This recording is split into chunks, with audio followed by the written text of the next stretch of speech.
একটা সময় আমাদের প্রিয় জন্মভূমি বাংলাদেশে তাফসিরের আয়োজন খুব দুরূহ ছিল।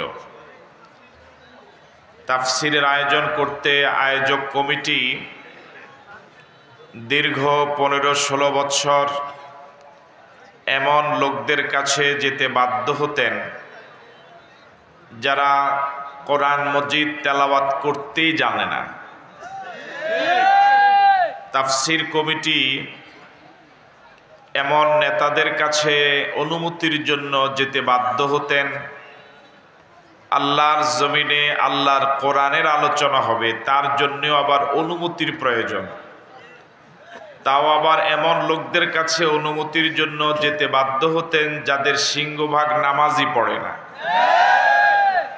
আল্লাহ দয়া করে, মায়া করে, মেহেরবানি করে সে ঘোর অন্ধকার অমানিসা বিদরিত করে একটি অনুকূল পরিবেশ তৈরি করে দিলেন। প্রায় 2000 জীবনের বিনিময়ে, লক্ষ লক্ষ মাজলুমের চোখের পানির বিনিময়ে, অসংখ্য শাহাদাতের বিনিময়ে, অসংখ্য আল্লাহর বান্দার আহত হওয়া, পঙ্গুত্ব বরণ করা, অন্ধত্ব বরণ করার বিনিময়ে যে মালিক আমাদের জন্য, বলছি কুশন, ছোট সোফার কুশন,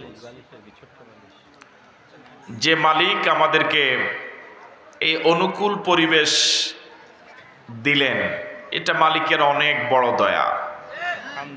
দয়াটা যত বড়, ঠিক ওভাবে মন থেকে আওয়াজ দিয়ে মালিকের শিখানো ভাষায়, মালিকের দেওয়া জবান ব্যবহার করে সকলে মিলে সমস্বরে পড়ি আলহামদুলিল্লাহ রব্বানা লাকাল হামদ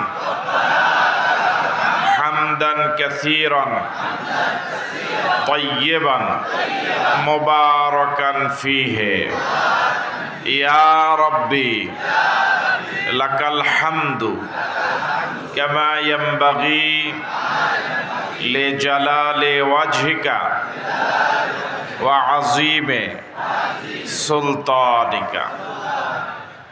আমরা আমাদের মালিক যিনি, তার শুকরিয়া আদায় করলাম আলহামদুলিল্লাহ। প্রিয় নবী মুহাম্মদুর রাসূলুল্লাহ সাল্লাল্লাহু আলাইহি ওয়াসাল্লামের প্রতি সকলেই পড়ি সাল্লাল্লাহু আলাইহি ওয়াসাল্লাম।